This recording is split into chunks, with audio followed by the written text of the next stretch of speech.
요한복음 9장 30절에서 33절 말씀을 읽겠습니다.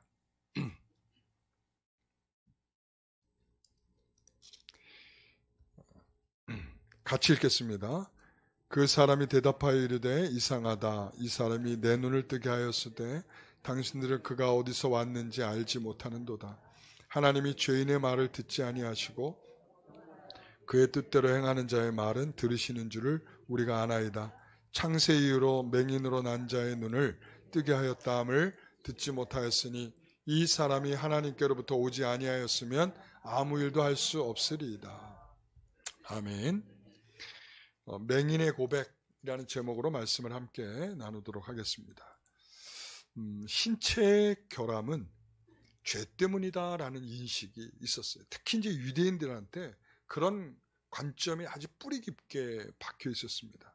그래서 예수님은 그렇게 잘못된 사고방식들에 대해서 당시 그 사회에서 마치 그 틀을 깨고자, 그 고정관념들을 깨고자 싸우려고 하는 모습들을 갖고 있었던 것을 보게 됩니다. 그래서 예수님과 지금 제자들이 길을 걸어가고 있는데 날 때부터 소경된 사람이 앉아 있는 거예요. 제자들이 예수님께 묻죠. 누구 때문에, 누구의 죄 때문에 저 사람이 날 때부터 소경이 되었을까요? 저 사람의 죄 때문입니까? 이상하죠? 날 때부터 소경인데 저 사람의 죄 때문입니까? 이상하죠? 그런데 부모의 죄 때문입니까? 그때 이제 예수님이 이렇게 말씀하시죠. 3절에 예수께서 대답하시되 이 사람이나 그 부모의 죄로 인한 것이 아니라 그에게서 하나님이 하시는 일을 나타내고자 하심이라. 여러분 이거 너무나 중요한 일이에요. 그러니까 우리의 사고의 틀이 깨져야 되는 이유가 여기 있는 거예요. 모든 일은 하나님이 하시는 일을 위해서 있다는 것이죠. 여러분 하나님이 하시는 일. 그래서 여기서 보게 되면 하나님이 하시는 맹인의 눈을 뜨게 하는 것을 통해 그분이 누구이신가 드러내려고 하는 것이 하나님이 하시려고 하는 일인데, 그래서 여기서 보면 이 앞에 부분에서 보면 어떻게 눈을 떴는가 굉장히 관심이 많아요. 그러니까 11절, 15절, 16절, 19절, 21절, 26절에 보면 어떻게 눈을 뜨게 하였느냐라고 이 맹인이 눈을 뜬 것에 대해서 관심이 많아. 어떻게 눈을 떴냐? 어떻게 눈을 떴냐? 그랬을 때 이제 4번에 걸쳐서 이렇게 말하죠. 6절에 7절에 보면 사건, 진흙을 이겨서 눈에 발랐더니 실로암에 가서 씻었더니 나았다. 이걸 한 번만 하고 끝난 게 이건 사실이죠. 6절, 7절, 11절에 맹인이 이웃에게 말해. 자, 흙을 이겨서 눈에 바르고 씻었더니 나았다. 14절에 이제 요한이 설명을 해. 요한이 마찬가지. 흙을 이겼고 눈을 씻었더니 나았다. 15절에 이제 맹인이 바리새인에게 똑같이 흙을 이겨 눈에 발라고 씻었더니 나았다. 자, 여기서 중요한 것은 뭐냐면 어떻게 맹인이 눈을 뜨게 되었는가 보다 사실은 누가 이 맹인의 눈을 뜨게 했는가, 이것이 중요하단 말이에요. 그래서 우리가 9장 21절 같이 읽어보겠습니다. 성경책을 봐주세요. 그러나 지금 어떻게 해서 보는지 또는 누가 그 눈을 뜨게 하였는지 우리는 알지 못하나이다. 그에게 물어보소서. 그가 장성하였으니 자기를 말하리다. 여기서 이제 사건이 일어났잖아요. 맹인이 눈을 떴어요. 그러고 난 다음에 바리새인들이 찾아와가지고 계속 집요하게 묻는 거야. 바리새인이 먼저 부모를 찾아와가지고는 그 아들 정말 맹인이었던 거 맞습니까? 어떻게 해서 눈을 뜬 겁니까? 누가 눈을 뜨게 했습니까? 라고 자꾸 질문을 던지는 거야. 계속해서. 그러니까 이 요한복음 9장에는 계속 이런 질문을 하고 답을 하고 질문을 하고 답을 하고 질문을 하고 답을 하고 숨차다. 그죠? 그렇게 해서 질문하고 답을 하는 것을 계속 연속적으로 하고 있어요. 그러면서 핵심적으로 누구를 향해서 나아가면 이분이 누구인가? 그러니까 때로는 몰라요. 누군지는 몰라요. 그러나 이런 일을 했어요. 이렇게 말을 하다가 점점점 누구인지를 알아가는 것입니다. 그래서 여기서 보면 예수님은 이렇게 자신이 누군지를 밝히고 있어요. 9장 5절에 뭐라고 그래요? 내가 세상에 있는 동안에는 세상의 빛이다. 자, 세상의 빛 어디에 나오나요? 나는 세상의 빛이다. 당연히 요한복음이죠. 8장 12절에 나오죠. 예수님께서 나는 세상의 빛이다. 이렇게 빛이다. 이랬단 말이에요. 그러니까 나는 세상에 있는 동안 빛이다. 그러니까 지금 어둠 속에 있는 거야. 누가? 맹인이죠. 맹인. 맹인이 지금 어둠 속에 있어. 근데 이 어둠 속에 있는 맹인을 치료하시죠. 이 맹인을 치료한 기사가 또 나와요. 언제 나올까요? 공간복음에 3번에 걸쳐서 다 설명되고 있는 내용이 있어요. 맹인의 치유. 어디에 나올까요? 그러면 어떤 사건으로 갈 때 나올까요? 잘 모르죠? 네. 모를 줄 알았어, 내가. 네? 맞아요. 성전에 들어갈 때 나와요. 성전에. 근데 성전에 그냥 가는 게 아니고, 성전에 갈 때가 아니고, 예루살렘으로 들어갈 때. 마지막. 예수님께서 마지막 십자가를 지기 위해서 이 예루살렘에 들어가려고 할 때, 거기에 바디메오. 그죠? 이 소경, 맹인 바디메오를 눈을 뜨게 하는 사건이 있어. 그래서 여기서 예수님께서 보이려고 하는 게 뭐냐면, 눈을 누가 진짜 맹인인가? 누가 진짜 맹인인가? 누가 진짜 맹인일까요? 본다고 하는 자가 맹인이겠습니까? 아니면 보지 못하는 자가 맹인이겠습니까? 그죠? 그런데 보지 못하는 자가 맹인인데 실제적으로 보세요. 여기서 눈을 뜬 맹인들이 주님을 따라가려고 합니다. 영광을 돌립니다.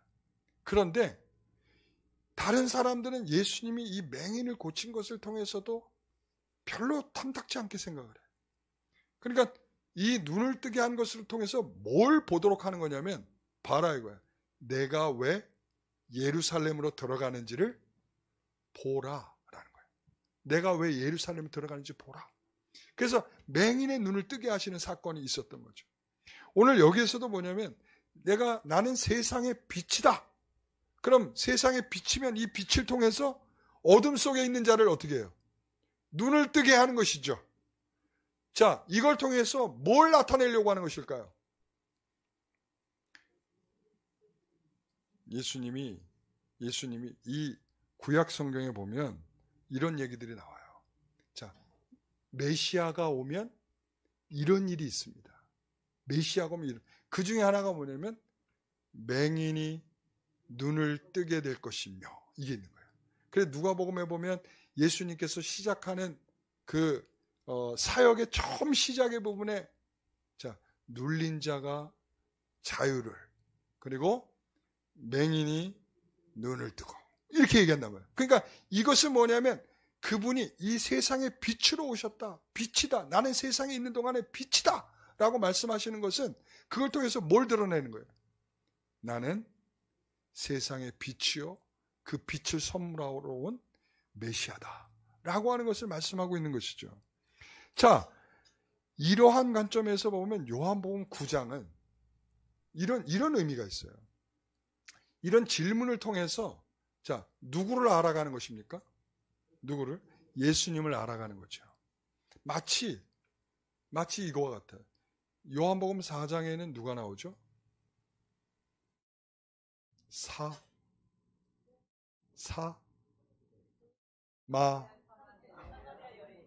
사마리아 여인이 나오죠. 자, 제가 글자를 한 글자씩 알려드리면서 퀴즈를 하고 있는 거죠. 여러분, 사마리아가 나오죠. 사마리아가 예수님을 만났을 때 처음에는 뭐라고 이야기를 하죠? 당신은 유대인이시죠? 두 번째는 당신은 선지자시죠? 세 번째는 그리스도이군요. 이거예요. 그러니까 자기가 가져왔던 이 물동이를 내던져버리고 동네로 뛰어들어가서 나 메시아 그리스도를 만났다라고 자랑을 하죠. 그러니까 그게 일종의 뭐냐면 점점 이 사마리아 여인이, 무명의 이 여인이 점점점 그리스도를 알아가는 과정을 그려주고 있는 것이죠. 바로 이분이 그리스도다라는 거. 여기서도 마찬가지인 거예요. 요한복음 9장에서도 이름을 밝혀주지 않는 누구요? 맹인. 좀 이름 좀 밝혀줬으면 좋았을 텐데. 그 더 현장감이 있잖아요. 그 바디메오처럼 이름을 밝혀줬으면 좀 좋았을 텐데 이름이 없어. 무명의 나눌 때부터 맹인된 이 사람이 한 번도 경험해보지 못한 비치움을 받고 어떤 일이 벌어졌어요? 그분이 누구인지를 점점 알아가는 일이 처음엔 눈을 뜨고 육신의 눈을 떴어요. 그리고 수많은 질문을 받고 말을 하다 보니까 여기에서 분명한 확신이 생겼어. 어떤 확신이 생겼을까요? 그분이 누구인가에 대한 것이죠. 바리새인들은 하나님이 하신 일을 알지도 못하고 그 일을 행하시는 분이 누구인지 알지도 못해요. 이게 계속적으로 반복돼요. 그들은 몰랐다, 모르고 있다. 이것이 반복되고 그러면서 이 맹인됐던 이 사람들 자꾸 뭔가를 대답을 하기 시작을 해. 자, 그러면서 우리 9절 말씀 한번 같이 볼까요? 9절에. 자, 9절에 보면 성경을 보세요. 어떤 사람은 그 사람이라 하며 어떤 사람은 아니라 그와 비슷하다 하거늘 자기 말은 자, 내가 그다 이렇게 얘기하고 있어요. 여기에서의 이 말은 이제 이렇게 시작이 되는 거예요. 자, 고침을 받았어요. 맹인으로부터 눈을 뜨게 됐어. 그러니까 사람들이 자꾸 이제 이야기를 하는 거예요. 저 사람 맹인이었던 사람인데 아닌데 맹인인데 아닌데 그러고 있는데 뭐라고 그래요? 자기가 내가 그 사람이에요 라고 이야기를 해요. 내가 그 사람. 여기서 내가 그 사람이에요 라고 하는 것은 뭐냐면 내가 눈을 보지 못하던 사람이었는데 눈을 떠서 변화된 사람이다 라는 말이죠. 자신의 불행을 알기에 현재 은혜에 대해서 감사할 줄 아는 사람의 입장인 거예요. 내가 그 사람입니다. 내가 그 사람이라는 게 어떤 사람이에요? 불행했던 그 사람입니다. 내가 눈을 보지 못했던 그 사람입니다. 그리고는 누구의 도움이 없으면 절대로 살아갈 수 없었던 그 사람입니다. 그런데 저는 지금은 변했습니다. 그래서 뭐가 있다는 거예요? 감사가 있다는 거죠. 여러분, 자신의 불행을 알기에 현재 은혜에 대한 감사가 넘칠 수 있어요. 여러분, 이게 바로 하이델베르그 정신이에요. 하이델베르그 요리문답이 그런 구조로 되어 있어요. 이 삼위의 하나님은 어떤 분이시냐라고 시작해서 그러면서 나를 비춰줘. 내가 얼마나 비참한 인생인가. 내가 얼마나 비참한 인생. 그 비참한 인생을 알게 되면서 갖게 되는 생각은 뭐예요? 여러분, 그게 발견돼야지 어떤 마음으로 넘어가는 줄 아십니까? 감사로 넘어가는 거야. 그러니까 내가 비참한 줄 모르면, 내가 얼마나 불행한 인생이었던 것인지를 모르면 감사가 상대적으로 작아져요. 근데 내가 극도로 불행한 인생이고 아픈 인생이고 고통스러운 인생이고 그리고 비참한 인생이었다는 것을 내 스스로 알게 되면 뭐가 확대되는 거예요? 감사가 그만큼 커지는 거예요. 지금 그걸 말하고 싶은 거예요. 나다, 그가 나다 라고 말하는 거는 내가 그렇게 불행한 인생을 살았던 나다 이렇게 말하는 거죠. 과거는요, 불행했으니까 지워버리자. 그러면 모두 날아가는 걸까요? 감사도 날아가는 거예요. 그래서 과거는 현재의 빛으로 이해가 되는 것입니다. 그래야 미래를 더 밝은 것으로 이끌고 갈 수 있는 겁니다. 그러면서 그는 자신이 치료받은 것이 중요하지만 자신을 치료하신 분을 더 중요하게 여겼어요. 그래서 사람들의 비난과 칭찬은 그를 더욱 분명한 생각으로 이끌어가 줬어요. 그러니까 여기서 이 바리새인들은 계속 뭘 얘기해요? 비난을 하는. 예수 그리스도를 자꾸 비난하죠. 응? 칭찬하는 게 아니라 비난을 하죠. 어떻게 저런 일이 있을 수 있어? 아, 저건 거짓말이야. 저 사람은 다른 의도가 있어. 뭐 이러면서 산단 말이죠. 그럴수록 이 사람에게 있어서는 더 신앙이 확실해지는 거예요. 더 권고해지고 더 확실한 자리로 나가는 거죠. 여러분, 이게 쉽지가 않아요. 여러분, 옆에서 누가 자꾸 이간질하듯이 야, 네가 믿는 그 하나님은 가짜야. 그러면서 야, 봐봐. 그러면서 우리가 있잖아요. 그 뭐 다큐멘터리 같은 거에 뭐 하나님을 반대하는 사람들, 그래 이런 사람들이 이 만드는 영상들이 있어요. 그런 것들 이렇게 틀어주면서 봐봐. 역사적으로 고증하는 내용들에 보면 이건 다 거짓된 허위야. 막 이렇게 얘기해. 그럼 여러분 어떤 생각이 들겠어요? 어떤 생각이 들겠습니까? 그런가? 여러분, 한편으로 아니야! 그러면서 그런가? 이 생각. 그러니까 이게 이중적인 마음이 들어요. 계속 옆에서 찌르잖아요? 그러면은, 진짜 그런가? 이 생각이 드는 거예요. 여러분, 이게 옆에서 비난의 힘이야. 이 비난의 힘은요, 굉장히 강력합니다. 웬만한 심지 굳게 마음을 갖고 있지 못하면 금방 흔들려 버리고 말아요. 그래서 좋은 성도들이 옆에 있다는 것은 행복한 일입니다. 좋은 성도들이 옆에 있어야 돼. 좋은 성도들이 옆에 있다는 것은 내가 흔들릴 때 나 이런 일 있는데 이거 어떻게 생각해? 그러면 그분이 뭐라? 아유, 그거 쓸데없는 얘기야. 우리 하나님은 이러신 분이야. 라고 정확하게 말해줄 수 있는 사람, 그런 사람이 옆에 있으면 그러면 그런가 라고 하는 마음이 어떻게 되겠어요? 사라지게 되는 거야. 사라지게 되는 거야. 그래서 여러분, 좋은 친구, 좋은 신앙의 친구, 함께 기도하는 친구, 함께 우리가 손을 잡고 바른 신앙의 길로 나아갈 수 있는 친구들이 반드시 있어야 되는 거예요. 아시겠죠? 네, 여러분 그렇습니다. 오늘 등록한 그 부부가 있는데 그 부부가 살짝 고민을 했다는 거예요. 왜 고민을 했을까요? 긴 거 아니 이래서요? 그게 아니고 이렇게 뒤에 자리에 딱 앉아서 이렇게 보니까 그러니까 성도들의 나이대가 좀 이제 있잖아요. 좀 나이대가.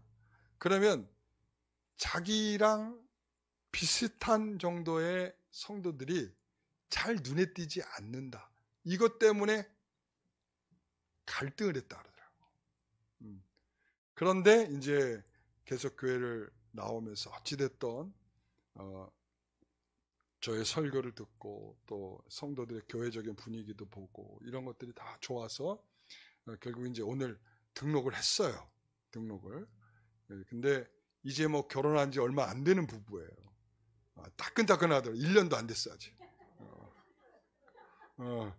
지난 11월에 결혼했대. 그래갖고 따끈따끈한 깨소금이 막 이렇게 볶아지는 그런 부부예요. 그런데 이제 그랬죠. 그러니까 그분이 이제 얘기하면서 오늘 얘기하면서 그러더라고요. 목사님 그랬습니다. 제가 살짝 고민했습니다. 저하고 비슷한 연배 사람들이 잘 안 보여가지고 고민을 했습니다. 그러니까 신앙의 동지를 만나기를 원하는 거예요. 이게 정말 잘 신앙생활 해온 사람들은 그걸 알아요. 그 힘이 얼마나 큰지. 좋은 신앙인이 옆에 있고 같이 이끌어주고 같이 함께 해줄 수 있는 사람들이 있다는 것이 얼마나 행복한 일인지 몰라요.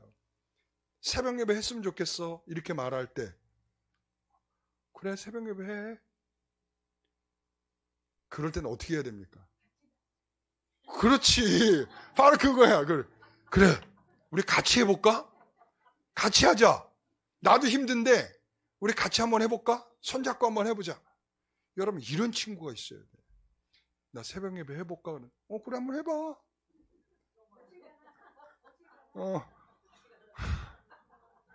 그러니까 여러분 이런 친구는 별로 도움이 안 되는 친구예요.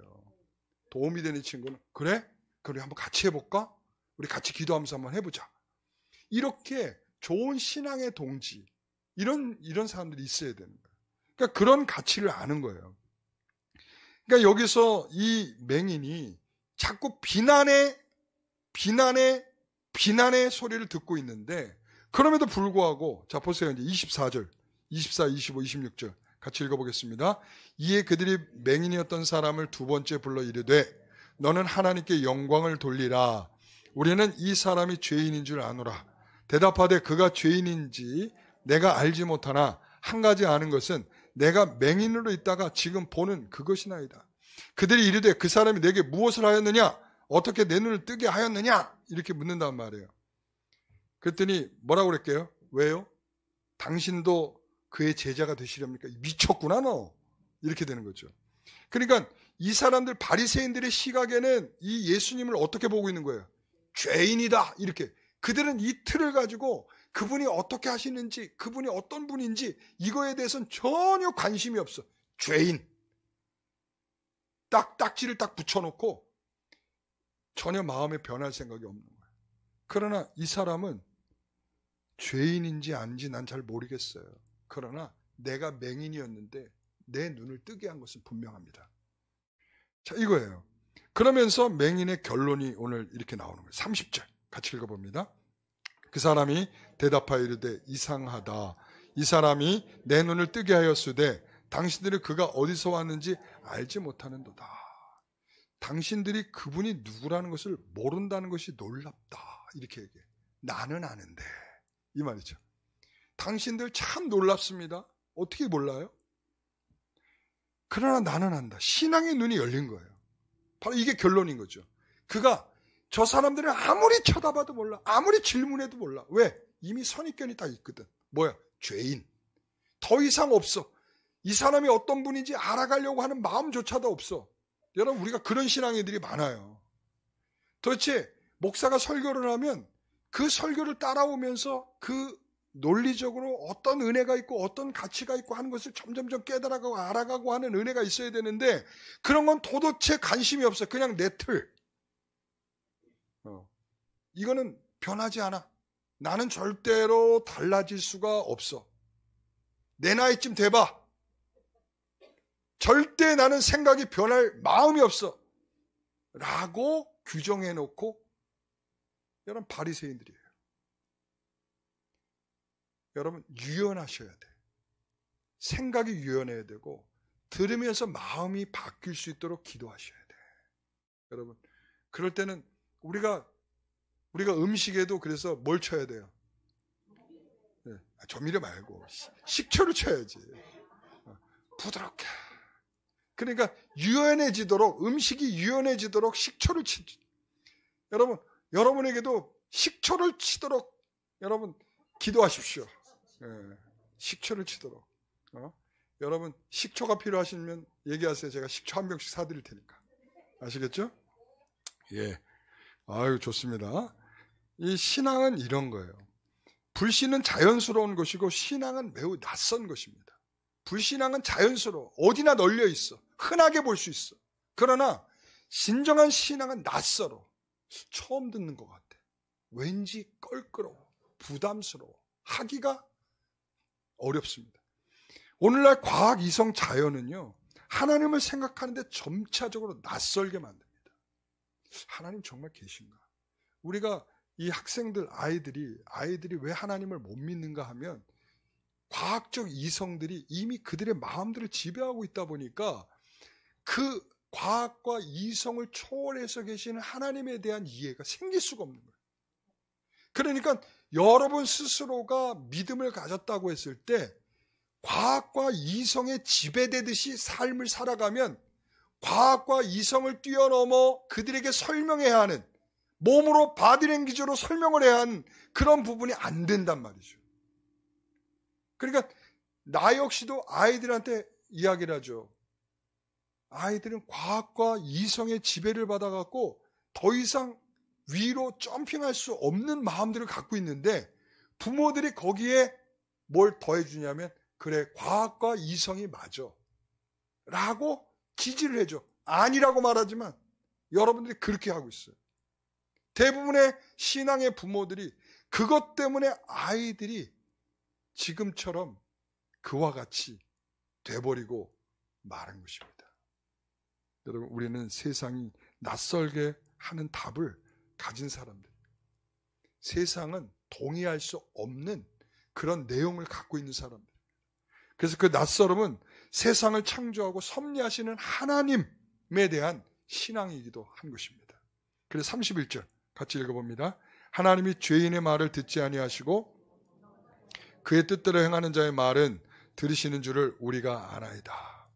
자, 여기서 아주 맹인이 논리적인 사람이에요. 아, 이 사람 대단한 사람이네. 이런 생각이 들 정도야. 뭐라고 얘기하냐면 먼저 그들에게 기분 나쁘지 않도록 뭔가를 얘기하고 있어. 자, 이런 거죠.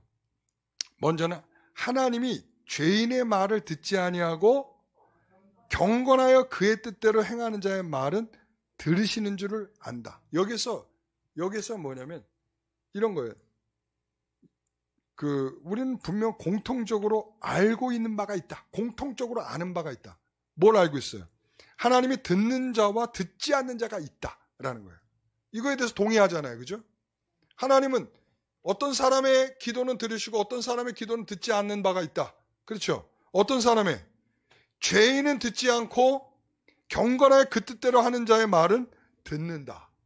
야, 논리적이에요. 그러고 난 다음에 뭐라고 그래요? 32절에. 창세 이후로 맹인으로 난 자의 눈을 뜨게 하였다함을 듣지 못하였다. 다시 말하면 이것이 하나님이 하신 일인데 이 일을 통해서 우리가 딱 생각해 보니까 누구의 이야기를 들어주셨다는 거예요? 예수의 이야기를 하나님이 들어주셨다는 거예요. 그렇죠? 그래서 병을 고침을 받은 거잖아. 그렇지 않아요? 그러니까 바로 거기에 포인트가 있는 거예요. 죄인은 듣지 않는다. 그러나 뭐예요? 하나님을 경외하는 자, 하나님의 뜻을 위하여 살아가는 자의 기도를 들으신다. 이거죠. 그렇다면 아까 말했던 바리새인들이 이 예수님을 가리켜 뭐라고 얘기했어요? 죄인이다 라고 했던 것을 뒤집어 엎어버리는 엄청난 논리의 사람. 야, 맹이 똑똑하네. 그렇죠? 네. 그래서 33절에 이렇게 굳히기에 들어갑니다. 같이 읽어봅니다.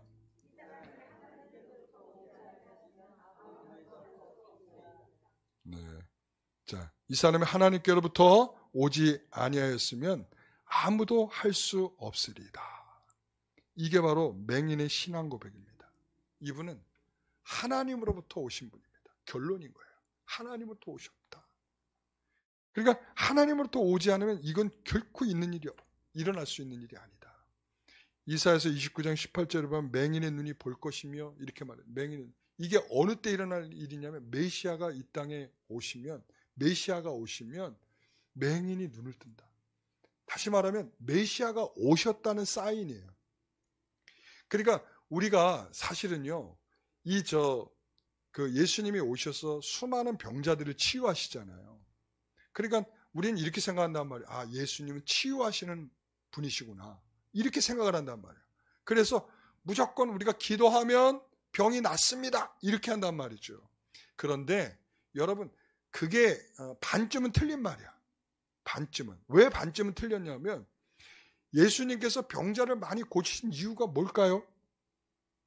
바로 하나님의 나라가 임했다라고 하는 걸 확인시켜 주는 거예요. 그게 뭐냐면 구약에서 그렇게 말하고 있거든. 구약에서 그분이 임하시면 병든 자가 낫고, 그리고 눈먼 자가 눈을 뜨고, 그리고 앉은 뱅이가 일어나고, 이런 얘기가 있단 말이지. 그러니까 지금 이 사건은 이 요한복음에서 보여주듯이 이건 뭐냐면 지금 이분이 누구라는, 하나님이 임하셨다라고 하는 증거로서 지금 이 상황이 벌어지고 있다는 것을 말하는 거죠.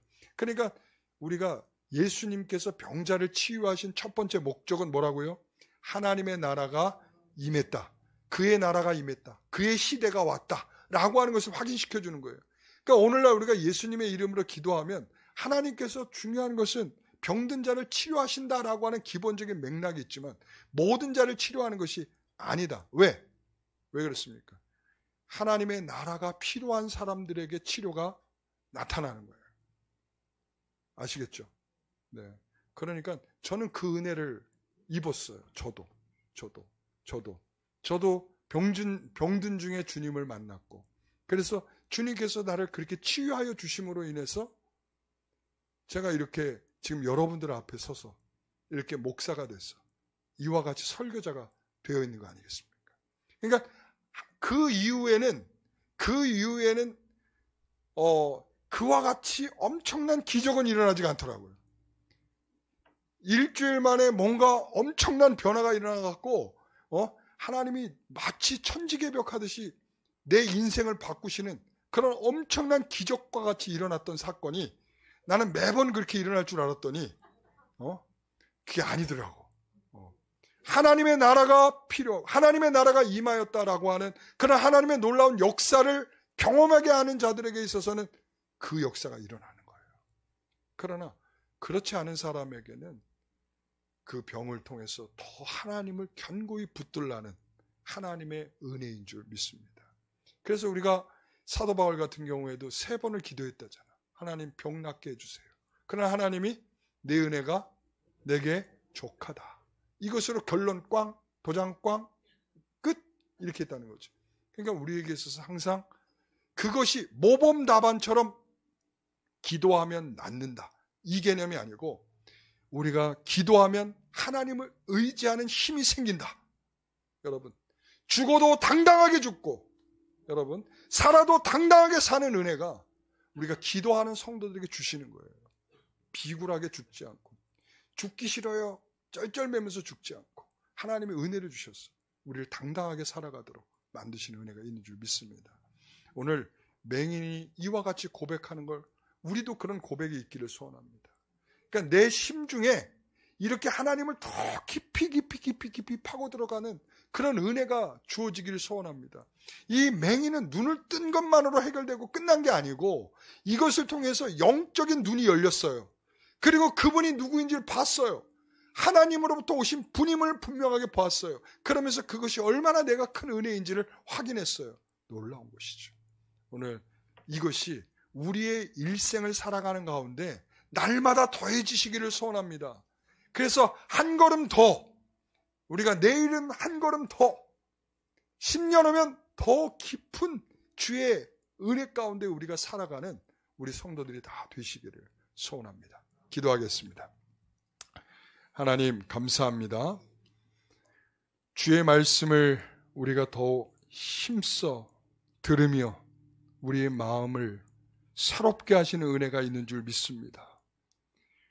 초보적으로 알았던 것을 중급과 고급으로 점점 알도록 이끌어 가셨던 것처럼 오늘 우리가 어느 수준에 있는지 알 수 없지만 더 하나님을 깊이 있게 알아가고 깊이 있게 생각할 줄 아는 믿음의 성도들이 되기를 소원합니다. 이 세상은 이성이 지배하고 과학이 지배한 것처럼 이 세상은 쩔쩔매고 살아가고 있습니다. 그러나 우리는 이 세상을 창조하시고 이 세상 너머에 계시는 그분의 섭리 속에 이 세상이 운행되고 있다라고 하는 분명한 믿음을 갖고 있는 자들로서 하나님의 주권을 신뢰하고 하나님의 권위를 높여드리기를 소원합니다. 오늘 우리 가운데 거하시는 주님께서 우리의 삶을 가장 좋은 곳으로 인도하실 줄 믿사옵고 예수님의 이름으로 기도하옵나이다.